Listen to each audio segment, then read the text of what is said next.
Hello বন্ধুরা, তোমরা কেমন আছো? আশা করি খুবই ভালো আছো। আমার সুইট র্যাবিট চ্যানেলে তোমাদের অনেক অনেক স্বাগত। আমার ভিডিও দেখে সাপোর্ট করার জন্য অসংখ্য অসংখ্য ধন্যবাদ। আজকের আবার একটি নতুন ভিডিও নিয়ে চলে এলাম। আজকের ভিডিওর মূল বিষয় হলো খাঁচাতে খরগোশ পালন পদ্ধতি।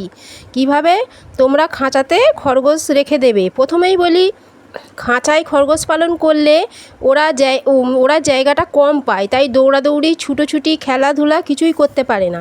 তাই খরগোশের খাঁচাটি বড় নিতে হবে, যাতে ওরা ভালোভাবে হাঁটাচলা করতে পারে, শুতে পারে, চলাফেরা করতে পারে। আর একটা কথা, যেহেতু ওরা খাঁচায় থাকবে, তাই যাতে খাঁচার তার লেগে ওদের পায়ে ঘা বা ইনফেকশান না হয়ে যায়, সেটা খেয়াল রাখতে হবে। খাঁচাতে কিছু না দিলে ওদের পায়েতে লাল গুড়ি গুড়ি বেরোতে থাকে।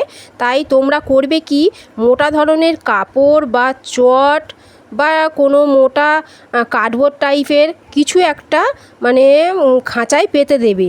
তোমরা স্ক্রিনেতে দেখতে পাচ্ছ আমি অর্ধেকটা কাপড় চট দিয়ে কভার করেছি, আর ফাঁকা স্থানে ওদের খেতে দিয়েছি, যেখানে কিছু পেতে দেওয়া নেই। খাঁচায় পালন করলে মাঝে মাঝে একটু ছেড়ে দেবেন।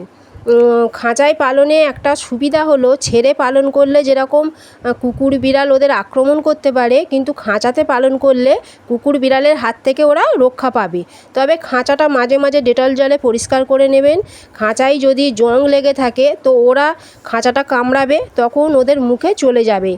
আর খাঁচায় যে বস্তা বা কাপড় পাতা আছে তা প্রতিদিন চেঞ্জ করে দিতে হবে। প্রতিদিন একবার করে খাঁচাটা পরিষ্কার করে নিতে হবে। ওই যে কাপড়গুলো আছে ওগুলোকে ভালো করে ধুয়ে রোদ্দুরে শুকিয়ে নিতে হবে।